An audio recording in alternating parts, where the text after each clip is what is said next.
Okay, so we're ready to go. First of all, thank you, Duncan and Victoria, for your time, for your participation in this panel. And welcome. So as you all know, today we'll be talking about music in video games. So how is it synchronized? How is it licensed? But first of all, I would like to introduce our two guests, or better, I would like you to introduce yourselves. So speak a little bit about who you are, what's your job like, basically, and what do you usually do, and how you arrived where you are. I mean, your career in a nutshell. Victoria, you want to start? Sure. Hi, everyone. Thanks for joining us today. I'm really excited to be sharing my experiences with you all. So my name's Victoria. I work at Kobalt Music Publishing. I work in the Synch team where I handle creative and clearance for TV, film, and of course, video games. For those of you who don't know a little bit about Kobalt, we're a music publisher. We also have our record label. We represent 40% of the top 100 songs in the UK and US chart, so we've got quite a big reach in terms of how many prominent writers we have on the roster. And our clients range from Foo Fighters, Queens of the Stone Age, The Weeknd, Childish Gambino, to Alt J and Laura Marley. Prior to working at Kobalt, I've worked in the sync teams at Universal and also Sony ATV. And I also spent a little bit of time at Disney as well. And I guess the reason I wanted to work in this field is, I guess like many of us here, I'm incredibly passionate about music and also games. So I took myself off to university and studied a course in music business and kind of got my foot in the door just by finishing my degree and taking up various internships and work experience placements, and I eventually made it here. That's so cool, Victoria. So are you a gamer yourself? Yeah, I've always loved playing video games. I can't get myself off Animal Crossing at the moment. That's on my Nintendo Switch. But yeah, I've played games like since I was a child. Like my dad lent me his old Atari computer, so from there I've kind of been hooked. Cool. What about you, Duncan? Hello. Yes, I'm Duncan. I'm head of music at Station in Europe, otherwise known as Sony Interactive Entertainment Europe. So I head up a team. We're based in London. We're currently based in our flats or our houses, but usually we're in Soho. And yeah, so we license music and work with composers and artists to create original music for games that are developed by PlayStation studios, worldwide studios. So they're first-party games. So not games that are third-party games developed by external developers, just ones that are in-house within Sony that are exclusive to PlayStation. That includes games such as Gran Turismo, Little Big Planet. I can now talk about some games that have been announced for the PS5 because we had the event a couple of weeks ago. So I'm working on a new Little Big Planet game called Sackboy. There's a new, I have to be careful what I say about confidential. It has been the new Horizon game, so the sequel to Horizon Zero Dawn, which is very exciting, and a bunch of other games. So yeah, it's a busy time, particularly this year because it's a new console launch year. So there's lots of games in development. And as well as the development side, myself and my team also work on music on global ad campaigns and promotional videos. And again, it's a busy year in terms of all the marketing that's happening around PlayStation.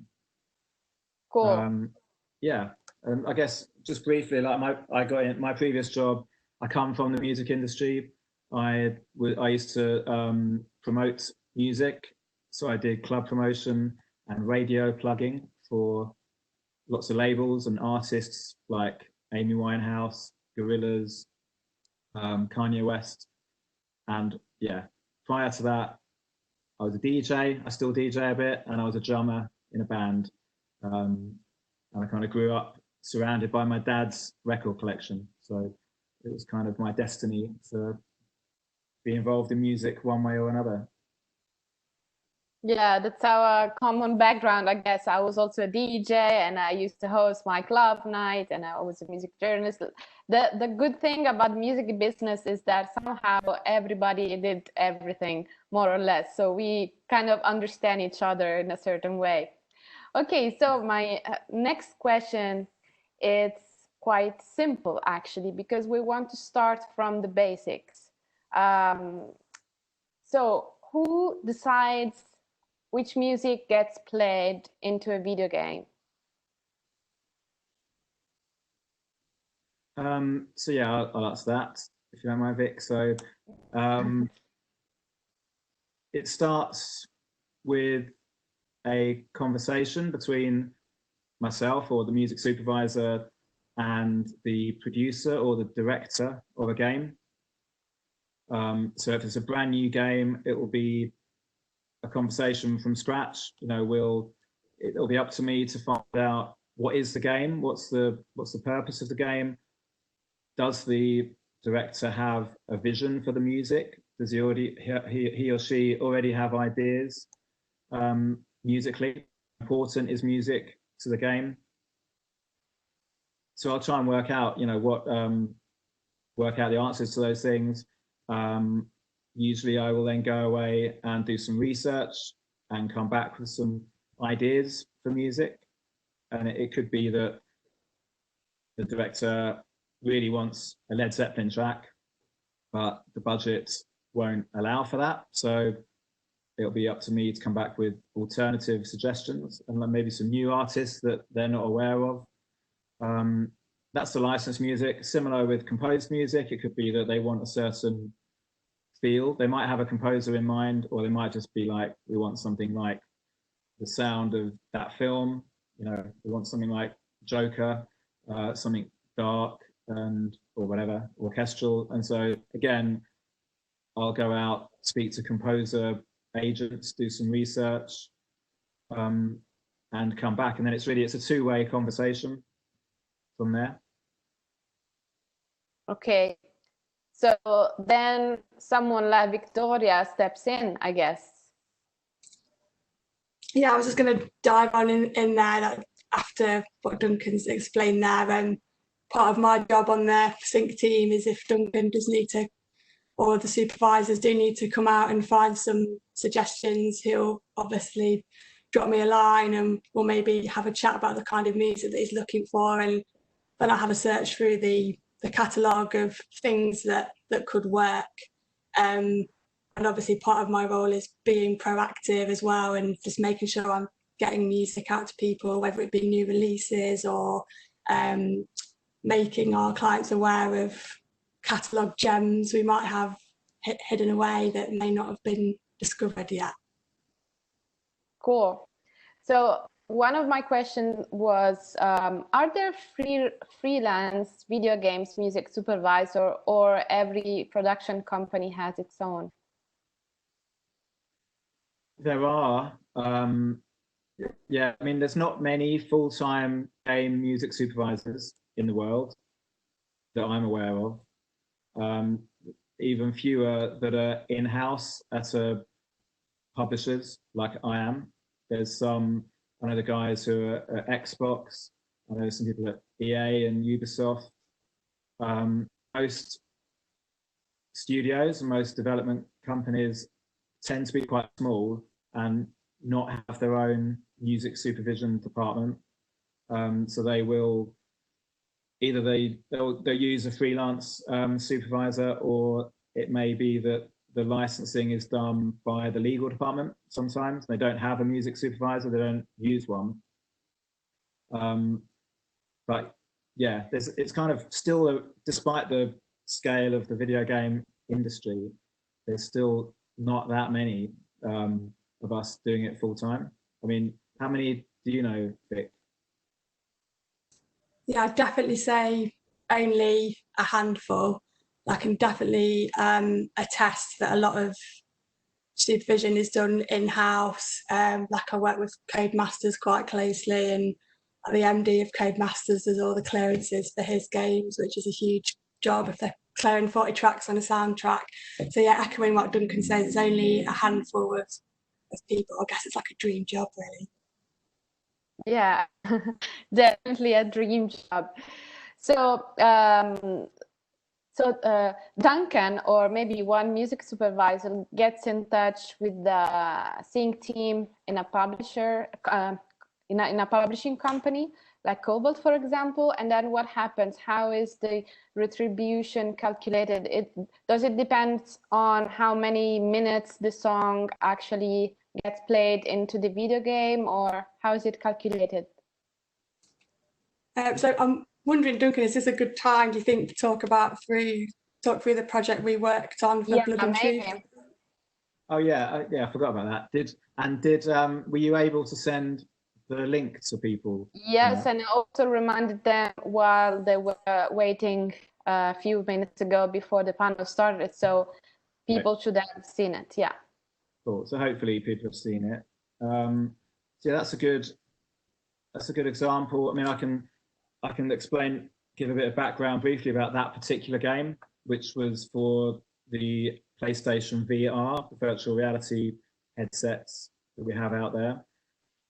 This is like the most ambitious game that we've developed or has been developed at all for VR, and it had a really exciting music opportunity. So the game was based in London, in contemporary London. It's like a gangster action game, and we wanted a big epic score. So we had a 90-piece orchestra doing a bespoke original score that was written by our in-house composers.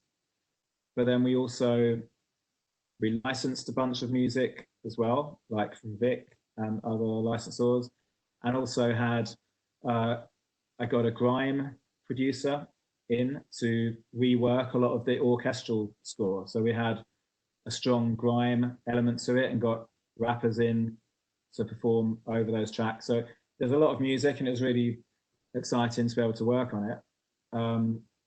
The track that myself and Vic worked together on was a licensed track that Sony ATV had at the time when Vic was there.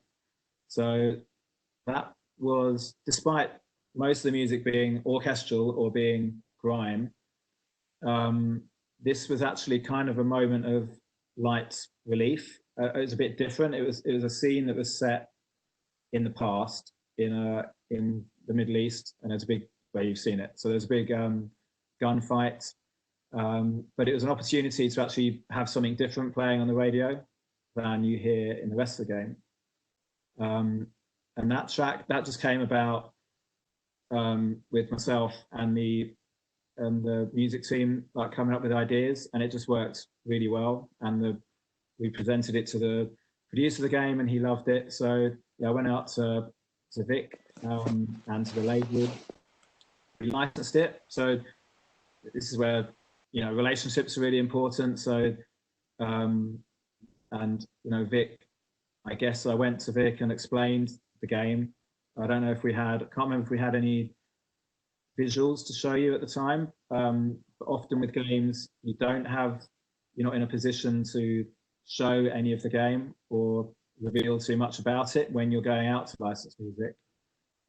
So I think it's probably just a description of the game that we had for Vic. I was going to say, I think you gave me a call about it just because it was such a big project and this is quite an integral scene. I think we may have had like a phone conversation about it just to ensure that I had my head around all the details and what the sync was going to entail. Because of course the next stage of the process, once Duncan's given me all the information and we've like negotiated a fee, we're both happy with.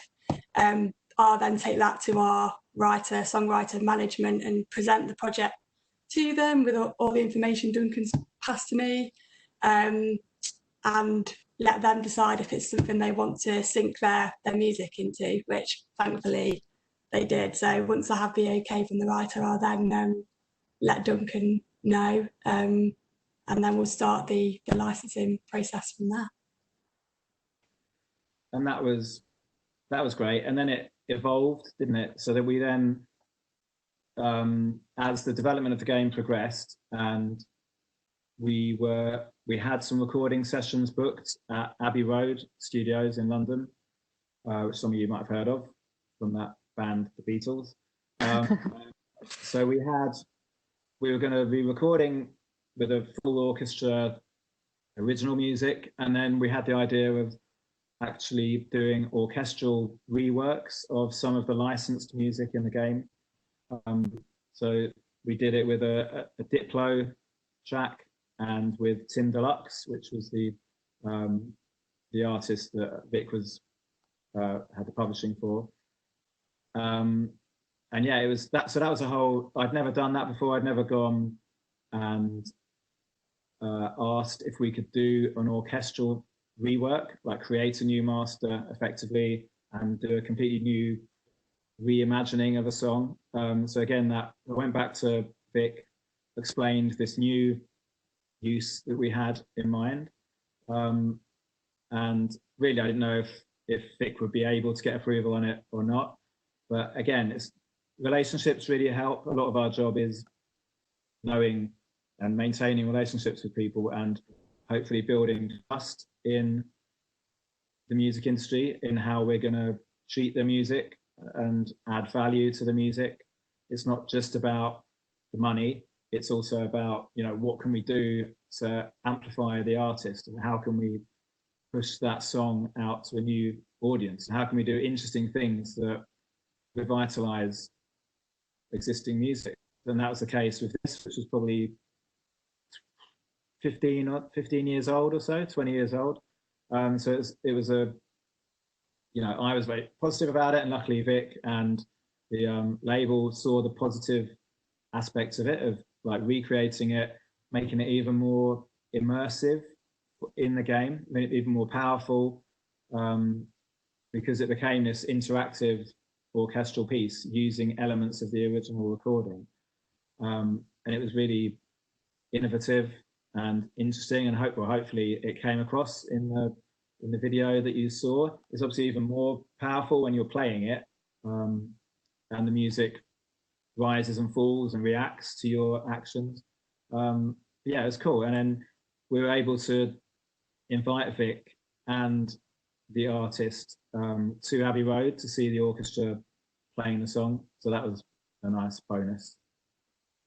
That's really impressive, Duncan. Yeah, definitely a case study to be considered for this panel.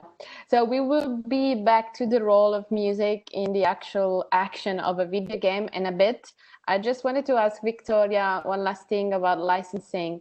So you are contacted by music supervisors or by the production company, and you are given a brief, let's say, or maybe a specific request for a track. So once you agree on the music, how does it work? I mean, does the duration of the music in the scene count or not? I'd say most of the time within games, I would say I'm mostly licensing for up to full use of the track. So I wouldn't really say the length of use matters too much, unless it's like a 5-second or 10-second really short snippet. You'd feel a bit mean charging a big fee. But I'd say in the main, we generally license to up to full use. Okay, so that's simpler anyway. Yeah, okay, that's cool. So back to the role of music. Are there specific, let's say, rules you have to follow, Duncan, when you're choosing the right track or the right music for a scene in a video game? Or, I don't know, are there specific restrictions regarding the music genre or the language which the song is sung? I don't know, any of these considerations you take into account? It is always case by case. So each game is different and has different requirements. Yeah, so I mean, usually one of the good things about my job working at PlayStation is that I don't have to worry about only, licensing tracks that are big hits or have so many. Usually I don't have to go and look at how many streams a song has had or how many views it's had in order to justify using it. The priority is always, does the song work? Does the piece of music work? Does it enhance the experience of that scene or of that game? That's the only important thing, really. It's like, what does it add? Does it draw the player in? Does it add to the emotion, to the drama, to the suspense, to the excitement, whatever it is? Occasionally, we'll work on a game where we do want a known song or a known artist, and we do want to push the boat out and get a big hit. But that's usually the exception. Usually the important thing is that the song works. It doesn't really matter when the song came out, how big it was. And that's one of the most satisfying parts of my job, is being able to put forward relatively unknown artists or obscure old tracks or breaking new artists and have them in a game that's going to go, a global game that's going to sell millions of copies, and introduce those songs and those artists to an audience that would otherwise maybe never have heard of them. Okay. So, yeah. The exception, I did start working on SingStar when I started at PlayStation, and that was obviously very different. That was all about getting big artists, well-known songs. I did work on the SingStar Italia editions back in the day, including a Vasco Rossi disc that he had. Yeah, he's one of the most popular rock stars here. Yeah. I was going to quickly say, in terms of restrictions, Duncan, you have to meet like age ratings, like language ratings sometimes, don't you? So I guess you don't want too much profanity that can't be edited out easily. No, that's very true. So each game has a different age rating. Some are 18, sorry, some are 12. So that is a consideration. And sometimes we have to get permission to edit any offending words, whether it's swear words or anything that might be contentious. Yeah. And then when it comes to, I think you mentioned about foreign language, that can also, that's a consideration, and it would have to be a particular scene that required a foreign language song, usually in a game.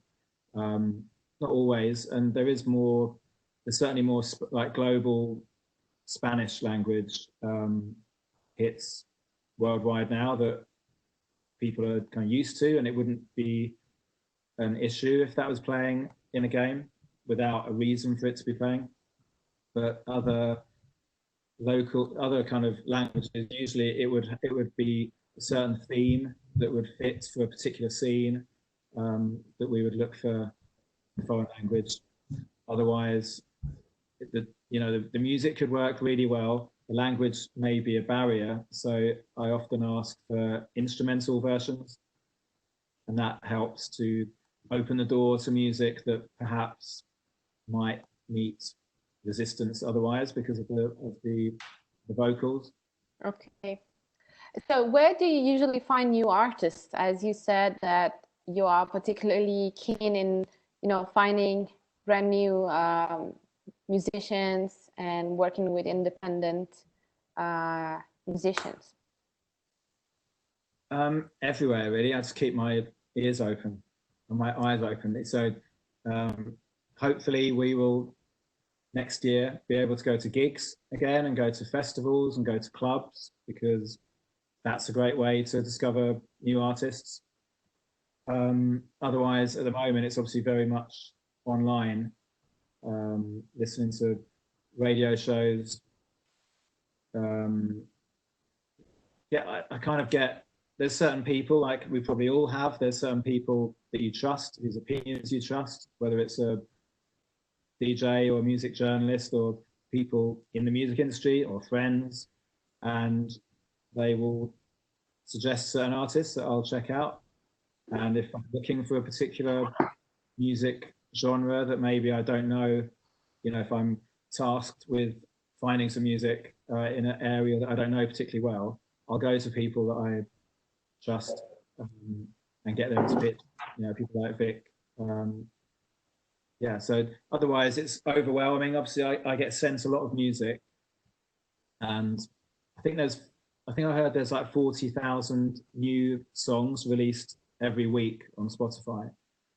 So it's, overwhelming. So you need your trusted filters to help keep you sane. And that's what I do. I just keep my ears open and try and keep an open mind to music, because one of the lesser recognized qualities, I think, of being a music supervisor is being able to step back from your own personal tastes and understand what is good for a project. It's not about just trying to shoehorn in your favorite band into every game. It's about understanding what it's about, who it's aimed at, and going and doing research and discovering new music, and hopefully being able to appreciate what works in that genre and for that particular game, even if I'm not going to be listening to it in my personal time very often. But so okay. Basically, I keep an open mind and keep my ears open. Just the last question to you, Duncan, before I switch back to Victoria.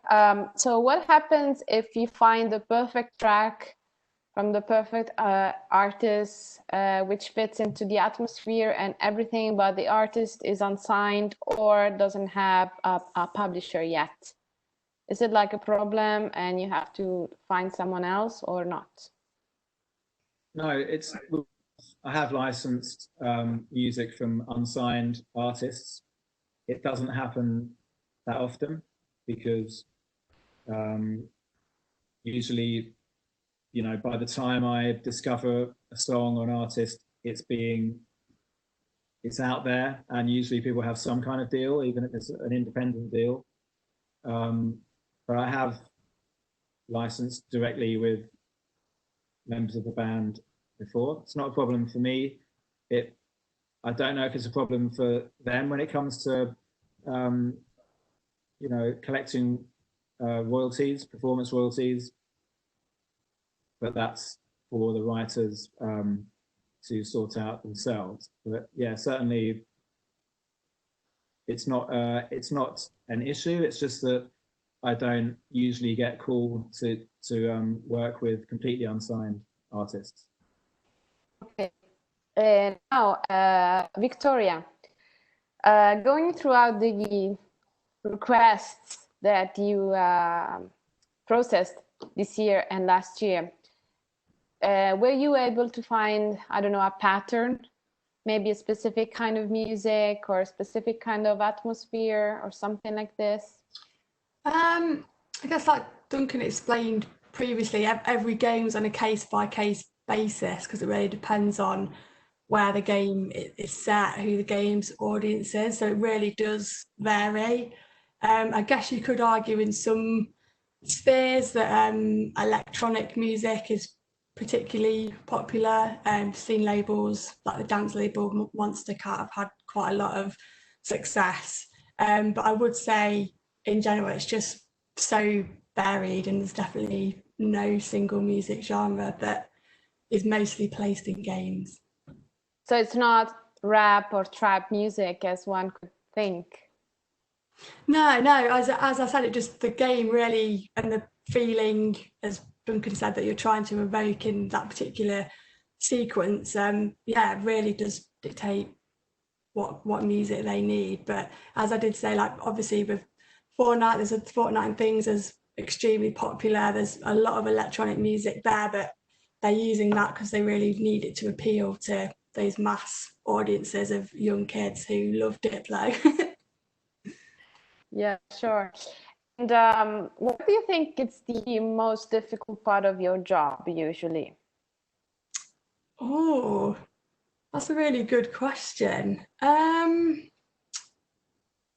Oh, I wouldn't say it's like the most difficult bit, but I think the bit I enjoy the most is like the negotiation, I guess. Like that's the most interesting part, I find.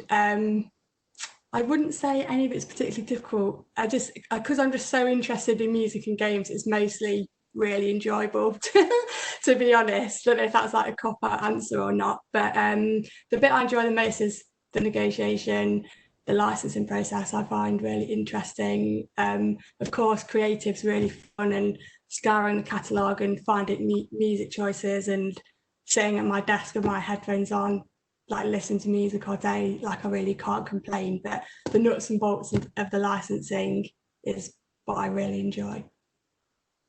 Cool. What about you, Duncan? What's the hardest part of your job usually? Hardest parts. I mean, there is a lot of being a music supervisor isn't maybe as sexy and creative all the time as some people might think. It's a great job, and I'm very lucky and grateful to have this job. But certainly to be a music supervisor, you have to have an eye for detail. There's a lot of legal knowledge required. You know, because it's not just about finding the right track that works in a game. It's about finding the licensors, the rights holders like Vic, ensuring that you get all of the rights that you need. And so you do need to have an eye for detail and for going through contracts, as well as negotiating with tough negotiators like Vic. Yeah, so there's a whole legal and admin and spreadsheets. There's a lot of spreadsheets. So it's a balance. There's that. So you've got to be able to do that and to have the patience and the knowledge to do that, as well as getting to hang out at Abbey Road, which is the best bit. Not bad. I think I'll echo your sentiment that the spreadsheets, actually, I think I also have a lot of spreadsheets on my side as well. If you've got a lot of songs to clear and you're clearing multiple writers for one song, it can get quite tricky quite quickly. So spreadsheets, always have them to hand. Yeah. So sorry, I was just going to say, as a music supervisor, you have to be able to wear a lot of different hats. So I can be dealing with the producer of a game 1 minute, and then having a meeting with someone in marketing, you know, about music on an ad campaign the next minute, and a lawyer, you know, or legal department an hour later, the manager of a band, or the artists themselves. So you're meeting lots of different personality types, and I do enjoy that. And I guess not everyone is, you know, willing or able to deal with so many different sorts of people and spin so many plates at the same time. But that's definitely a requirement of being a music supervisor, and it's one of the good things. It keeps it interesting. Cool. So I just wanted to say something to the participants. We're almost at the end of our panel, so if you have any questions, feel free to ask them in the chat room. Ragazzi, se avete delle domande, fatele anche in chat adesso, questo è il momento, stiamo verso la fine del panel, anche in italiano, non c'è problema, possiamo tradurre noi. Okay, so another question I had was regarding royalties, and are collecting societies involved in this in this process at some point or not? I'd say in the main games now, with a license on a buyout basis for the sync fee.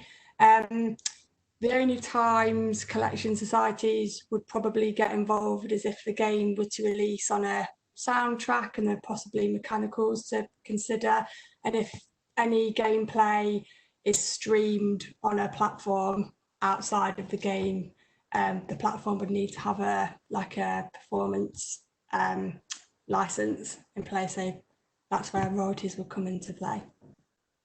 Can you like do an example, make an example about this, because maybe not everyone is confident with this kind of description? I think a really easy example, I guess, would be if someone is on YouTube and they want to post a video of themselves playing a game. It has music in it. YouTube, which they do now, needs the appropriate performance license in place to then pay the writer of the song the royalties earned from the communication of that song to the public via their website. Okay. I hope that makes sense. Yeah. This is very clear. So it doesn't depend on how many people buy the actual game or play, or how many times they actually play the game, right?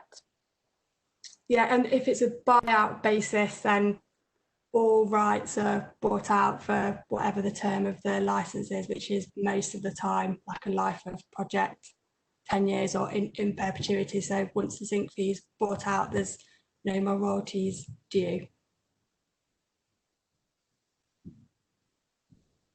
Sorry, I couldn't hear you. Last part. Oh, I just said if it's a buyout, all the sync rights are bought out for the use of the music in that game for the duration of the term, which has been agreed. So there'll be no further royalties due on that basis. Okay. So thank you, Victoria, on this very clear clarification. So last question I have for you guys is advice. So which kind of advice would you, Victoria, give to a publisher who hasn't had any of their catalog featured in a video game? So what can they do to enter this kind of industry? And Duncan, from your part, what kind of advice would you give to a musician, composers approaching this this industry for the first time? There's also a question from Davide who says, how can you submit music as an independent musician? So I guess this question would answer another question also. So my advice would be to definitely attend as many like video games related events and conferences as you can. It's a great way to meet the gaming community at like a grassroots level, and most importantly just meet people and learn about what they do and hear about what they're working on, and kind of make those like grassroots connections. Another bit of advice would be to like read around the subject as much as you can. Like I'm predominantly come from a music background, so I wanted to recommend this book, which is like Blood, Sweat and Pixels, which is by Jason Schreier, which is amazing in terms of learning like the process of making a video game. And I just think if you can learn more about the process of making a game and how music fits into that process, that'll make you much more effective when it comes to trying to place your songs. Oh, and another thing I'd recommend is if there's like a local trade body, like the video games trade body here in the UK is Yuki. If you reach out to your local trade body, they're usually excellent at connecting you with people, inviting you to events or various industry parties and things like that, just so you can network and learn as much as you can. Could you mention a couple of those conferences you were talking about earlier, like video games? Yeah, sure. So, a good one is Develop in Brighton, which is usually on in the summer. Another good one to attend is EGX Res here in London, which is like a predominantly independent games conference, and you can have like one-to-one meetings with video games companies there, and you can walk around and play other games and meet the people who've created them. And there are a lot of smaller projects there, so you never know, you could end up bumping into someone who's gone to the conference themselves because they're interested in making their own game, and they might need someone to do their music for them. So just as a way just to get involved at those grassroots level, I can thoroughly recommend. Cool. Now, Duncan, it's your turn to give advice to musicians and composers. What would you say is the best way to approach this industry as a musician, both independent or not? And there's also another question on the musician's point of view. There's a band, Golden Salt, asking if instrumental music is more broadly used than the music that features a voice and singing part.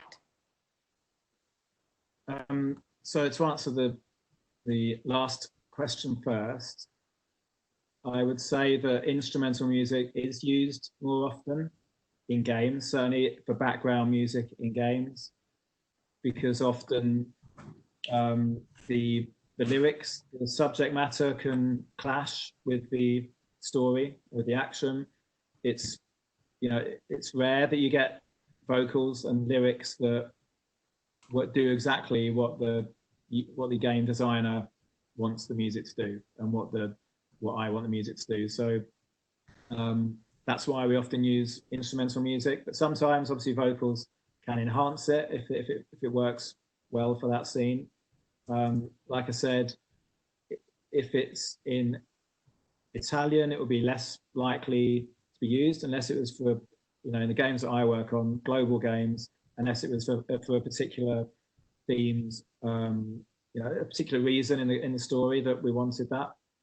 But certainly I would recommend people who do want to put their music forward for sync in any media, but certainly for video games, for rights holders or for labels and for artists to have instrumental versions to hand and to have clean versions, so no swearing. And if possible, to have stems. If you can save and make available the different instrument groupings of the piece of music, then that's great for me in video games, because we use music interactively, and that's not just for music that is made for the game, but also when licensing music, if we can get stems and the permission of the rights holders, then it's great. It really takes it up a whole new level when you can bring in, you can have the synths come in first, and then as the action builds up, you can introduce drums and then guitars, and then you build it up, and then it ebbs and flows as the action continues. So that's a massive bonus if you have stems. It's not always possible, but we would always go for them if we can. And in terms of like getting in touch with people like me, events like this are great. Obviously, hopefully we'll have events in person in the near future, and that's good to meet people, have a drink with someone after, come up and speak to me after a panel. At events like that, I'll always go and check out new bands. If there's a festival attached to it and live music, I'll go and check it out. But yeah, just if you can make the effort to get to know myself or whoever the music supervisor is, that makes a big difference, because like I said, I get sent lots of, I don't know how much music a week, but hours of music a week. And if someone has made the effort to meet me, or at least learn my name and learn what games I'm working on, what I'm looking for, I'm more likely to listen to the music that you send. Whereas if I get an anonymous an email where someone hasn't bothered to find out my name, and I can see they've just sent it to 50 music supervisors in one go, then there aren't enough hours in the day to listen to every piece of music. So yeah, if you can, make the effort, try to make a personal connection, find out what we're working on. That will improve your chances. I also wanted to add, just in terms of composers getting into video games, I definitely recommend practicing writing to picture. So if you just stick on your favourite game, film, TV show, put it on mute and just play around with some ideas of your own musical ideas of what you think could work to what you're seeing on your screen. That's just such a great way of practicing the art of writing music for games, I'd say.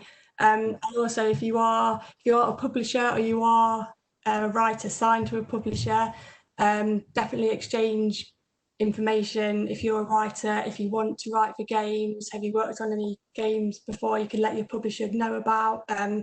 I'm in constant communication with writers on my roster at Kobalt, just trying to find out who are the gamers, do they stream themselves, and if I have as much information as possible, if there's a genuine gaming connection, it makes it much easier to approach companies with an authentic relationship to the gaming world already. If you go to a game and say, this band has played hours of your game before, they're really interested in doing the score, it just really helps. Sure. Yeah, I second that. And even just, I work with game composers, but I also enjoy working with artists and composers, creating original music who haven't made music for games before. But I would say what really helps there is if the artist at least plays games, if they understand how music works in games from playing them, because it is a very different medium than film and TV. The interactive nature of it, the length of time that you're in a game, the way that music can circle and keep you in a kind of ambient phase until action kicks off again. It's a very different way of experiencing music and writing music. So yeah, just play more games, basically. Yeah, that's definitely good advice. We have one last question, then we are ready to end this panel. Actually, I guess we partly already replied to that question. Matteo is asking, so when you license a track for a video game, does the musician get paid just once at the beginning, or are there royalties going on? And we already replied to that, right, Victoria? So they just get paid once when you agree on licensing the track. Okay, Yeah, she says yes. In my experience, that is the case as well. It's a buyout fee, other than for a game like SingStar, which is music based, and there are still music based games out there, singing games, and they tend to be royalty earning. Okay, so except for singing games or games who are centered around music specifically, yes, it's just buyout. Okay, so thank you, Victoria and Duncan, for being here with us today. It's been an absolute pleasure. It was so interesting. And we hope to meet you in person at one of those conferences and events very soon. And we also hope that you will license some Italian music on some video games in the near future. Who knows? Well, hopefully we can meet in Italy next year. That would be great. Yeah, no, thank you very much for having me. It's always good to meet people and talk. Hopefully it's been useful. And is my email address on, if people want to send me any music, they can. Is my email address available? No, we didn't share it without your permission first, but as you're okay with this, we will share it with whoever. I'll write it now on chat. Okay, cool. Yeah, I was going to say, same here. If anyone wants to get in touch with any questions, feel free to drop me a line. Thank you all for having me today. It's been lovely talking to you all, and do get in touch if you have any questions, and hopefully see you in Italy at some point. Thank you. Bye-bye. Have a nice evening. Take care. Ciao. Bye. Cheers. Bye. Ciao.